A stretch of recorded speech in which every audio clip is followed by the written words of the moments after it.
خبر سے آپ کو آگاہ کریں، صدر مملکت آصف زرداری نے پریکٹس اینڈ پروسیجر ترمیمی آرڈیننس پر دستخط کر دیے ہیں۔ صدر کے دستخط کے بعد ترمیمی آرڈیننس پر عمل درآمد شروع ہو گیا۔ ترمیمی آرڈیننس کے تحت جسٹس منیب اختر 3 رکنی ججز کمیٹی سے باہر ہو گئے ہیں اور چیف جسٹس قاضی فائز عیسی نے حاصل اختیار کے تحت جسٹس امین الدین خان کو کمیٹی رکن نامزد کر دیا ہے۔ صدر مملکت آصف علی زرداری نے پریکٹس اینڈ پروسیجر ترمیمی آرڈیننس پر دستخط کر دیے۔ صدر کے دستخط کے بعد ترمیمی آرڈیننس پر عمل درآمد شروع ہو گیا۔ ترمیمی آرڈیننس کے تحت جسٹس منیب اختر 3 رکنی ججز کمیٹی سے باہر ہو گئے۔ وفاقی کابینہ کی منظوری کے بعد صدر مملکت نے supreme court practice and procedure ترمیمی آرڈیننس پر دستخط کر دیے۔ جاری پریکٹس اینڈ پروسیجر ایکٹ کے سیکشن 2 میں ایک ذیلی شق شامل ہے۔ ایکٹ کے تحت کمیٹی میں چیف جسٹس پاکستان، سینئر ترین جج اور چیف جسٹس کا نامزد کردہ جج شامل ہوگا۔ آرڈیننس میں پریکٹس اینڈ پروسیجر ایکٹ کے سیکشن 3 کی ذیلی شق 2 کے تحت سماعت سے قبل مفاد عامہ کی وجوہات دینا ہوں گی۔ پریکٹس اینڈ پروسیجر ایکٹ میں آرڈیننس کے ذریعے سیکشن 7A اور B کو شامل کیا گیا ہے۔ آرڈیننس میں سیکشن 7A کے تحت ایسے مقدمات جو پہلے دائر ہوں گے انہیں پہلے سنا جائے گا۔ کوئی عدالتی بینچ اپنی باری کے برخلاف کیس سنے گا تو وجوہات دینا ہوں گی۔ سیکشن 7B کے تحت ہر کیس اپیل کی ریکارڈنگ ہوگی اور ٹرانسکرپٹ تیار کیا جائے گا۔ آرڈیننس کے تحت عدالتی کارروائی کی ٹرانسکرپٹ اور ریکارڈنگ۔ رام خبر سے آپ کو آگاہ کریں، پاکستان تحریک انصاف کو لاہور میں جلسہ کرنے کی اجازت مل گئی اور جگہ کا تعین کر لیا گیا۔ رنگ روڈ کانا پر جو ہے وہ جگہ پر جلسے کی اجازت دی گئی ہے، جبکہ NOC 45 شرائط کے ساتھ جاری کیا گیا۔ گفتگو جاری ہے۔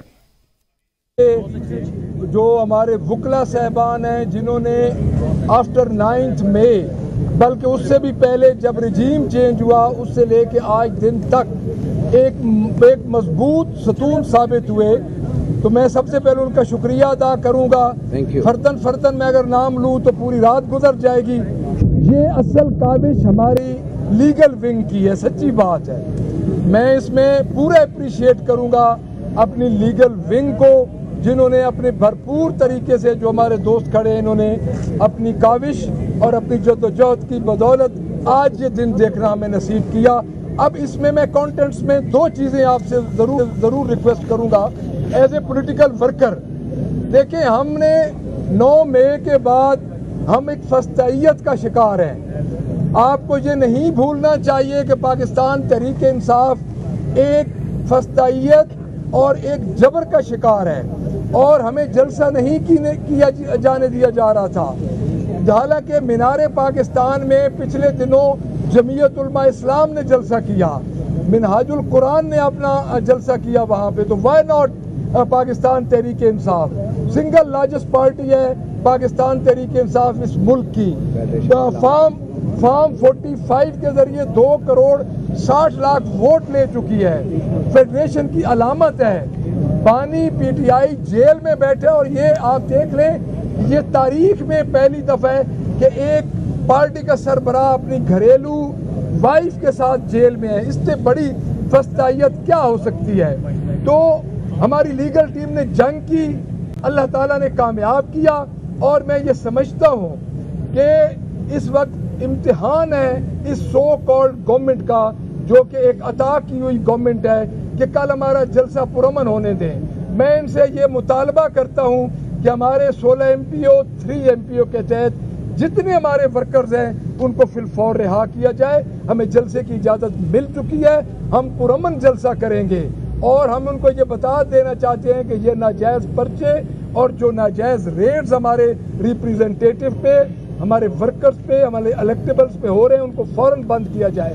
اور میں پوری قوم کو یہ مبارک دوں گا اور پوری قوم کو کہوں گا کہ کل آپ 6 بجے سے پہلے 2 بجے سے 3 بجے تک آپ کانا پہنچے، بلکہ 12 بجے نکلیں، تاکہ آپ لوگوں ان کو بتائیں کہ عمران خان جو جیل کے اندر بیٹھا ہوا ہے، بانی PTI جو جیل کے اندر بیٹھا ہوا ہے، ان پہ کتنا بھاری ہے۔ یہ خان کی کال ہے، سب نے خان کی کال کے لیے آنا ہے، تو انشاءاللہ تعالی ہم ان کا بھرپور مقابلہ کریں گے۔ اس حکومت کا، اس فسطائیت کا ہم بھرپور مقابلہ کریں گے۔ اچھا، بتائیں کہ وہ شق نمبر 3 ہے کہ CM KP کی اپالوجی کریں گے، تو اگر نہیں کرتے